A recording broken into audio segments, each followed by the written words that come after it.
Muito bem, meus queridos anacasianos. Voltamos aqui agora do nosso pequeno intervalo e vamos continuar agora na página 22 do seu livro 1.1, 1.2.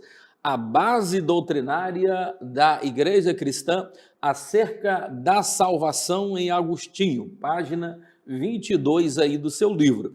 Agostinho, ele foi um pensador que ao longo de sua trajetória intelectual sofreu mutações em seus pensamentos. Por que sofreu mutações em seu pensamento? É porque Agostinho, no seu início, ele tinha um pensamento também, assim como os pais assim como os outros pais apostólicos, como os pais apologistas, ele tinha um pensamento também no início bem positivo a respeito da questão da salvação através do livre-arbítrio. Agora, depois, com o passar do tempo, dos anos, ele vai começar a ter uma nova visão, uma nova compreensão, e ele vai começar agora a entrar pela questão do determinismo. Então, voltando aqui para nós conhecermos quem foi Agostinho, qual a sua importância? A importância para a cristandade, para nós cristãos, é de uma forma singular, ímpar. Ele teve, na verdade, para nós cristãos, um peso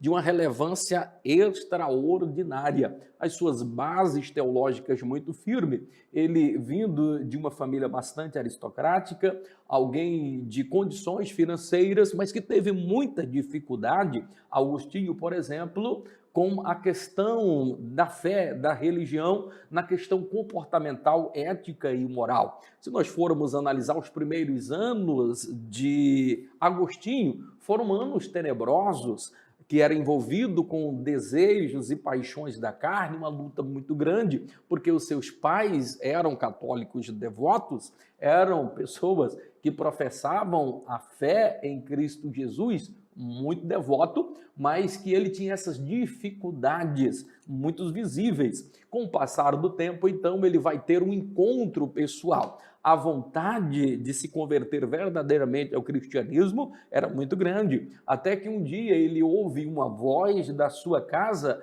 dizendo, pega e lê, e ele é conduzido para fora da sua casa, ele vai para uma casa vizinha, e nessa casa vizinha lá tinha uma pequena tapera, nessa tapera tinha uma mesa, na mesa tinha uma Bíblia aberta, e a voz pegava e dizia, pega e lê, Agostinho. Ele pega aquela escritura, ele abre, já está ali aberta, na verdade, em Romanos 13:13, falando a respeito da vida dele. Ele foi confrontado com ele mesmo e com a sua carne ali, falando que as trevas já era passada, ali o texto, e que o dia já estava chegando para abandonar as obras da carne. Ele tem um encontro verdadeiro e a partir daquele dia, a vida de Agostinho nunca mais foi a mesma. E ele vai viver uma vida devota e ele, dentro dessa sacralidade do evangelho, ele vai ter muitas teorias importantíssimas para a sequência aí da pregação do evangelho, sobretudo a respeito da salvação. Nesta trilha, para estabelecer um critério cronológico após a sua ascensão ao bispado em Hipona, ainda em 417, Agostinho começa a mudar suas posições a respeito aqui do livre-arbítrio, aquilo que nós acabamos de falar. Como resultado, elaborou uma antropologia que entrava em desacordo com o pensamento do livre-arbítrio. Para você que está nos ouvindo, eu sei que você já ouviu alguma coisa a respeito, então, para nós, por exemplo, que somos assembleanos, você que é um aluno anacasiano, nós somos desse pensamento do livre-arbítrio, não como Pelágio pensava, e nós vamos falar a respeito disso, porque havia aqui uma luta de opiniões muito grande, o tempo todo Pelágio combatendo Agostinho, Agostinho combatendo Pelágio. Então, nós vamos observar que Agostinho, ele vai agora defender a respeito do pecado original, e que porque somos herdeiros do pecado original, ele vai estabelecer agora um ponto de contato a respeito da doutrina da salvação jamais visto, sobre a questão de uma vez salvo, para sempre salvo. Pensamento esse que vai ser de fundamental importância para aquilo que nós conhecemos hoje sobre o calvinismo e o arminianismo. Então, Calvino vai pegar muitas das suas bases aqui para o calvinismo, dentro, inclusive, dos ensinos e da teologia augustiniana. Muito importante nós falarmos a respeito disso. Então, nós somos adeptos do arianismo, por exemplo, arminianismo, porque somos adeptos do livre-arbítrio. Para nós entendemos que, a bem da verdade, que existe a graça de Deus. Sem a graça de Deus nós não seríamos salvos, sem o sangue de Cristo nós não seríamos salvos, e o importante aqui é que nós temos um ponto de contato, e ressaltado as divergências entre o livre-arbítrio e a predestinação, a teologia da predestinação, nós temos um ponto em comum que não se diverge, a pessoa de Cristo, tanto para os calvinistas como para os arminianistas. Para nós existe aí um ponto de contato, ou seja, a salvação é por intermédio de Cristo e somente por intermédio de Cristo. Então são pontos que são baluartes. Então nós temos aqui duas visões diferentes a respeito da salvação, mesmo elas em algum ponto sendo antagônicas, nenhuma delas pode ser considerada, de fato não é considerado heresia, porque são pontos de vista, mas não se diverge no baluarte, não se diverte no cerne, na coluna central, que é a pessoa bendita de Cristo. Então, nestes pontos nós convergimos. Então, tanto o calvinismo não vê o arminianismo como sendo nós como seita, mas e também da mesma forma nós não os vemos. Então, tem a sua equivalência, tem aqui a sua importância. Então, Agostinho, ele é o primeiro a trazer este pensamento acerca aí da salvação, falando sobre essa predestinação. Aqui nós temos de novo Agostinho e Pelágio. Agostinho ensinava e defendia a doutrina do pecado original e seus inevitáveis efeitos mortais sobre a vida de todos os descendentes de Adão. Pelágio, contudo, negava tal comunicação, tal contaminação e afirmava a inocência da alma, como também a absoluta capacidade de escolha, tanto moral quanto espiritual. Agora veja, o pelagismo ele foi um conceito teológico que negava o pecado original, isso que nós acabamos de falar, e a corrupção da natureza humana. Era servo do livre-arbítrio, ou seja, um arbítrio escravizado, cativo, e havia necessidade da graça divina para a salvação. Quais os erros que nós poderíamos aqui, de repente, enumerar a respeito aqui do pelagismo? É porque ele tem um livre-arbítrio exagerado. Por exemplo, ele, segundo Pelágio, na concepção dele, embora que tem muitas questões muito importantes, boas, mas nós precisamos enumerar aqui alguns erros que para você, aluna anacasiana, é importante você saber.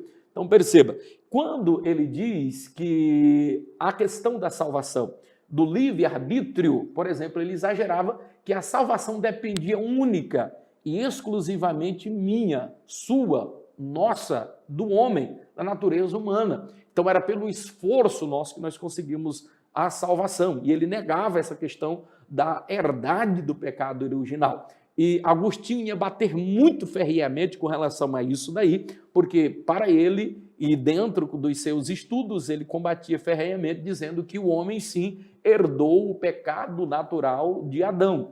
Nós temos esse pensamento ainda hoje de que nós não recebemos, não herdamos o pecado de Adão. Vários cursos teológicos por aí falam a respeito disso. Mas nós, anacasianos, nós entendemos como dispensacionalistas, que na verdade somos, é que sim, nós herdamos esse pecado original de Adão. E aqui sim é um equívoco de Pelágio com relação a isso. Um outro grande equívoco dele é quando ele afirma de forma bastante categórica que o homem é o responsável por sua salvação. É claro, mesmo tendo a graça divina, algum papel só em questão secundária durante os problemas da vida. Para a salvação, por exemplo, não. E aqui nós percebemos um grave erro em relação ao pelagismo. Vamos aqui, seguindo aqui na nossa sequência, 1.1.3, na página 27 aí do seu livro. na página 27 do seu livro, A Teologia Tomista acerca do papel das obras na salvação. Nós vamos entrar agora sobre a teologia tomista. Que teologia é essa? Ela vai vir a partir de Tomás de Aquino, o padre Tomás de Aquino. Tomás, ele foi um filósofo respeitado, muito respeitado, escreveu mais de 60 livros e deixou um legado intelectual de fé para a nossa igreja, para a igreja posterior ao seu tempo e também para a igreja, para os nossos dias, inclusive. Então, ele deixou um legado muito importante. Também, algumas coisas dadas as dificuldades também, algumas coisas vai se contrapor àquilo que nós acreditamos, mas é inegável que ele foi um grande teólogo, filósofo, defensor da fé cristã e que nós, em muitas coisas, nós temos que ter como base os ensinos dele. Então, ele levou uma vida imerso em livros e ensinamentos. Perceba, viveu na Idade Média e mostrou com muita propriedade que a razão não está em desacordo com a fé. Perceba aqui, olha só, o tanto que é importante. Ninguém mais, além de Tomás de Aquino, antes dele aqui, havia falado com tanta propriedade a respeito da defesa da fé em Cristo Jesus, tomando como base a razão e a ciência. Então, ele é um precursor aqui, um divisor de águas. É porque ele vai pregar e falar muito a respeito dessa questão da salvação em Cristo Jesus, dizendo que a fé, ela não está em desacordo com a razão, não está em desacordo com a ciência. Olha a importância do pensamento tomista aqui, do pensamento de Tomás de Aquino. Se não perceba, defendia as duas, tanto fé como razão, elas caminhavam juntas, e uma iluminando a outra na busca da verdade. Olha que coisa maravilhosa. Vamos agora para 1.1.4, o discurso de Tomás de Aquino sobre as indulgências. Vai estar aí na página 28 do seu livro. Aqui começa, de repente, quem sabe, os equívocos de Tomás de Aquino, a questão de enfatizar muito a respeito das indulgências. Então, quer dizer, a questão da oferta para a igreja, dízimos e ofertas, aquilo que está restrito na Bíblia, tranquilo. O problema são as outras coisas que começam a acrescentar-se a partir daqui. E por causa disso, alguns dos seus ensinos com relação principalmente às indulgências, ela vai abrir brecha para muitos desacordos, muitas sandices, muitas heresias que passaram a existir a partir daqui. Por exemplo, o perdão através das indulgências. Cada oferta que você colocasse no gasofilácio, cada oferta que era levado ali correspondia a um perdão, e depois vai ainda ter problemas mais sérios ainda, que poderia atenuar problemas depois da morte. Uma heresia extremamente danosa. Então, essa proximidade do discurso de Aquino sobre as indulgências vai servir como base nesse período medieval para aos papas da igreja tomar como base disso daí e fomentar aí algo que foi extremamente danoso, né? Então vamos observar. Ele escreveu a grande obra Suma Teológica, muito importante, a qual ele dividia em 3 partes. Perceba, a primeira, que tudo deve retornar para Deus. Então, quando a gente fala aí sobre essa Suma Teologia, dentro da sua concepção, e aí nós concordamos também com isso, é que tudo deve voltar para Deus. A segunda, a respeito que fala disso,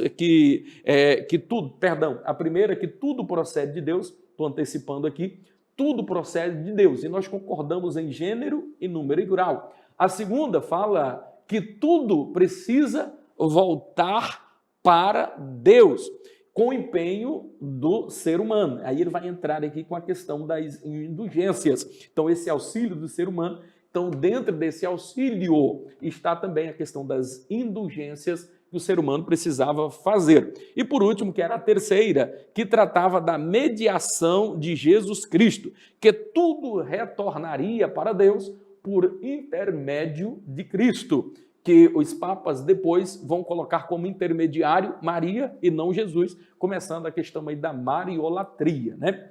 Então vamos seguindo aqui, acelerando, porque o tempo não nos espera. 1.2 aí do seu livro, na página 29, aonde vai estar falando aí do apogeu e o declínio do papado na era medieval, no ano 1054 a 1305, até a Aurora Moderna em 1305, 1516. Após o estabelecimento do papado e da união da igreja com o Império de Constantino, a Igreja Católica agora passa a sofrer muitas diretrizes. Vamos lá. A igreja foi a principal instituição do Império do período medieval. Perceba que ela está muito poderosa. Nesse período, nós vamos ter aqui o período das cruzadas, nós vamos ter os opositores das cruzadas, o muçulmano. Os muçulmanos agora vão ter aqui um papel preponderante também, eles vão entrar, e não é às vezes não vai dar nem para a gente triscar um pouco nesse assunto, porque é matéria mais para eclesiologia, mais para a história da igreja, mas nesse período medieval não dá para deixar sem falar também sobre Maomé, que vai estar presente aqui, sobretudo combatendo essa questão das cruzadas estabelecidas no período medieval pela Igreja Católica, o papado e os grandes impérios que eram favoráveis ao papado da igreja.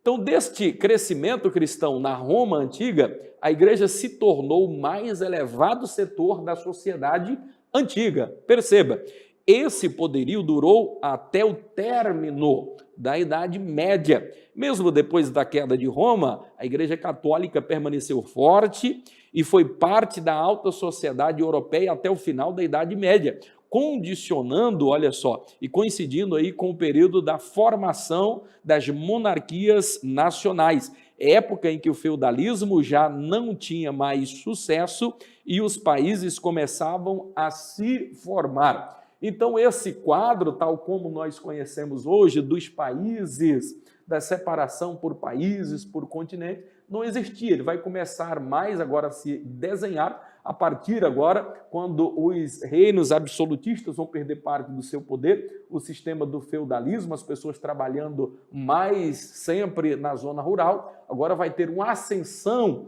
principalmente agora ao final da Idade Média.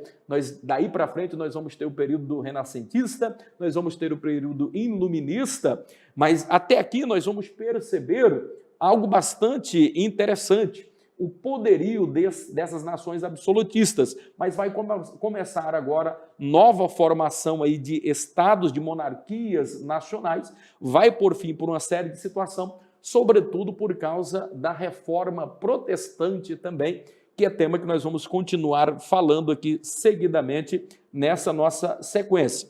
Nosso próximo slide aí no 1.2.1.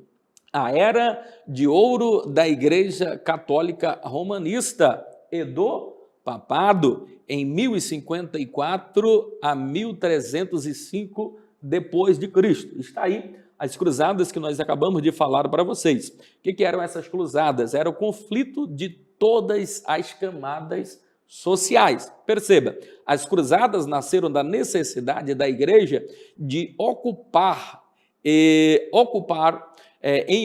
o povo que, saqueadas as propriedades da igreja e da nobreza, além disso, havia o desejo de retornar às regiões da Palestina e de Jerusalém. Então, as cruzadas, o que foi? Foi um exército formado, muitos deles, às vezes, até de jovens inexperientes, que foram convocados pela Santa Igreja para que lutassem em prol da igreja. Então, eles deveriam conquistar territórios, conquistar Jerusalém, tomar de conta. O problema dessas cruzadas aqui é porque parece um pouco com os muçulmanos.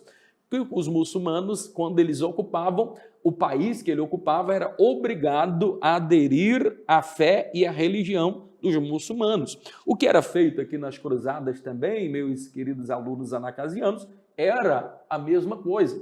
Então, nos países onde as cruzadas, aqui nós tivemos 7 cruzadas muito importantes, 4 foram vitoriosas, mas 3 eles perderam e foi fragorosa a derrota, inclusive. Então, essas cruzadas, nos países em que eles conseguiam dominar e vencer estas cruzadas aí, então aquele país dominado, as pessoas eram obrigadas a ter a fé cristã, e isso entra em total desacordo com a palavra de Deus, porque a Bíblia diz que não é por força, não é por violência, e Jesus, ele é o evangelho do amor. Ninguém deva forçar a servir a Cristo, ninguém deva servir a Cristo forçadamente. Você precisa crer, você precisa receber, mas isso tudo é voluntário. Como dízimo, como a oferta, tudo que você faz para Deus deva ter uma voluntariedade. Do contrário, Deus, ele não vai de forma nenhuma receber. E é importante nós ressaltarmos a respeito disso daí. Sob o domínio muçulmano, ou seja, o povo não cristão. Então, nós falando aqui a questão do domínio muçulmano, então nesse período medieval, então a filosofia dos muçulmanos era basicamente essa. As cruzadas vêm para combater exatamente isso, fazendo a mesma coisa. Os países ocupados, as regiões ocupadas pelas cruzadas, as pessoas tinham que aceitar forçadamente esse evangelho, o poderio da igreja, do contrário, morreriam. Então, assim, entra em desacordo total com a palavra de Deus. Então, as cruzadas deixaram grandes consequências para a Europa, como em quase todos os conflitos, os números de mortos nas cruzadas variam, mas giram na casa de milhões. Então, assim, foram muitas pessoas que morreram aí nesse período, na casa aí dos milhões. Outras consequências das cruzadas foi o enfraquecimento dos senhores feudais e o fortalecimento da burguesia e do poder real. O comércio entre o Oriente e o Ocidente floresceu após as cruzadas, assim como o intercâmbio cultural entre árabes e judeus. Caminhamos agora para 1.2.2, na página 31 do seu livro. A primeira grande consequência da igreja medieval foi seu grande fortalecimento durante a Idade Média. A Igreja Católica se tornou a instituição mais poderosa do mundo, tendo grande poder político e econômico. É aquilo que eu falei, nesse período medieval, mesmo com a queda de Constantinopla, a igreja ela vai aumentar um poderio muito grande, político, econômico e religioso, sobretudo financeiro, econômico. Então, eles detinham um poder muito gigantesco e se desvirtuou das práticas do evangelho. O papado estava corrompido, então as práticas de devassidão e moral haviam tomado de conta das camadas da igreja. Mas lembra que em todo o período da história, e aqui nós não podemos esquecer disso daqui, que não importa o tempo, não importa a estação, o ano, sempre Deus, por mais difícil que fosse, sempre levantou pessoas, homens corajosos para a defesa do evangelho. Caminhamos agora do 1.2.2, o declínio medieval do poder papal e da aurora moderna. Esse aí nós já até passamos, acho que eu repeti esse daí por engano. Então vamos 1.2.3, o grande cisma, aí na página 32. E já começamos a caminhar aqui para o desfecho final da nossa aula aqui hoje, inaugural desse tema, soteriologia. Lembre, soteriologia é uma coisa, soterologia é outra coisa. Então a nossa aula é soteriologia e não soterologia. Então vamos lá, é porque eu esqueci de falar sobre isso, agora também não dá mais tempo para nós explicarmos essa diferenciação. Mas venham aqui comigo. O grande cisma, aí na página 32 aí do seu livro, o grande cisma foi o evento que causou a ruptura da igreja, separando-a em duas igrejas, católica apostólica romana e a igreja apostólica ortodoxa, a partir de 1054 depois de Cristo. Já estamos caminhando aqui para o fechamento aqui da nossa aula nesse tema, e aqui nós precisamos entrar em um ponto que é de primordial importância, que é o apelo aqui sobre a reforma. Depois desse cisma aqui instituído pelo poder papal, vai se levantar grandes reformadores. Esses grandes reformadores também teve os seus precursores, que foram os pré-reformadores. Eu falo aqui a respeito disso, talvez não dá para a gente concluir plenamente aqui, nós precisaríamos falar aqui um pouco sobre a teologia augustiniana, mas não dá para falar sem os pré-reformadores. Pelo menos 3 importantes nomes nós tivemos aí, você pode acompanhar também aí no seu livro, falando a respeito disso. 1.3, o grito reformista do século XVI, um apelo por reforma dos dogmas e o restabelecimento da ética e da moral cristã, página 33. Antes mesmo aí dos reformadores, tiveram 3 importantes nomes que aqui nós gostaríamos de estar ressaltando: John Wycliffe, John Hus e também Jerônimo Savonarola, ou Girolândio Savonarola, como era assim dito lá em Florença, na Itália. Então esse John Wycliffe, ele é de primordial importância. Ele vai trazer a tradução do Novo Testamento agora para os ingleses. E ele vai observar e vai se opor contra esse vicário, o poder vicário do Papa de ser venerado, de ser adorado, tal como estava, e a questão das indulgências. Então ele vai ser perseguido, inclusive, em sua defesa, é importante nós ressaltarmos aqui como é interessante, ele foi condenado a ser morto na fogueira, mas ele morreu antes disso de problemas de saúde. Então, alguns anos depois da sentença dada, é pegado os seus ossos e esses ossos são incinerados no fogo e depois jogados no rio para dizer que estava ali cumprindo a sentença contra John Wycliffe. Nós poderíamos aqui citar também John Hus. O papel de John Hus, por demais importante, ele é discípulo, ele é da Tchecoslováquia, nessa região ali da Boêmia, ele vai adaptar, pegar os ensinamentos também de John Wycliffe e vai se opor às mazelas que tinha na Igreja Católica. Por causa disso daí, ele vai sofrer na Igreja Romanista uma perseguição muito ferrenha. Ele precisa se abrigar, precisa se esconder, e é importante aqui ressaltar que depois de preso, ele sendo queimado ali na fogueira, inclusive tem uma célebre frase que é dita que ele foi pronunciado enquanto ele estava sendo queimado vivo, mas na verdade isto está no seu livro um tempo antes, mas está registrado, que ele dizia, olha, ainda que matem ele falando dele mesmo, este ganso, mas aparecerá daqui a 100 anos um cisne que vocês não conseguirão matá-lo. Na verdade, essa profecia se referia nada mais, nada menos do que a Lutero e a Reforma Protestante. Jerônimo Savonarola também foi um outro defensor árduo depois aí de John Wycliffe, depois de John Hus, que também defendeu a causa do evangelho, sobretudo em Florença, na Itália, falando as verdades e contrário aos ensinamentos do papado, que estava em desacordo total com a palavra de Deus. Por causa disso, ele também é martirizado. Chegamos agora ao período da Reforma e nós paramos por aqui, porque o nosso tempo nos esgotou e a gente vai tentar ser menos prolixo na próxima aula e falar bem rapidamente, de forma resumida, como foi aqui essa questão aqui da reforma com Martinho Lutero, que traz essa reforma aqui só ainda em tempo, só falando os pontos principais. Martinho Lutero, que nasceu no ano de 1483, no dia 10 de novembro, e ele vai agora durante um bom tempo, os seus pais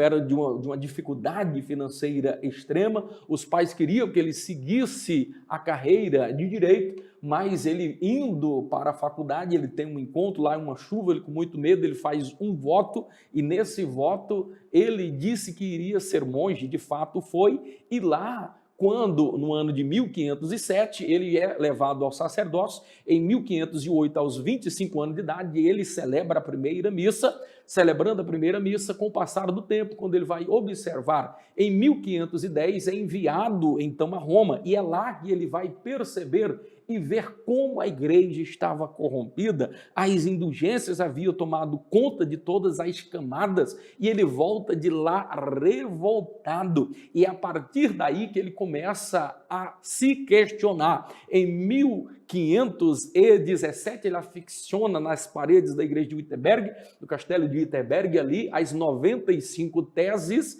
e depois vai ser perseguido. Já estou resumindo, para a gente não precisar voltar aqui nessa questão da reforma protestante, a não ser para questões pontuais. Em 1522, ele vai fazer a tradução para o Novo Testamento para a língua alemã.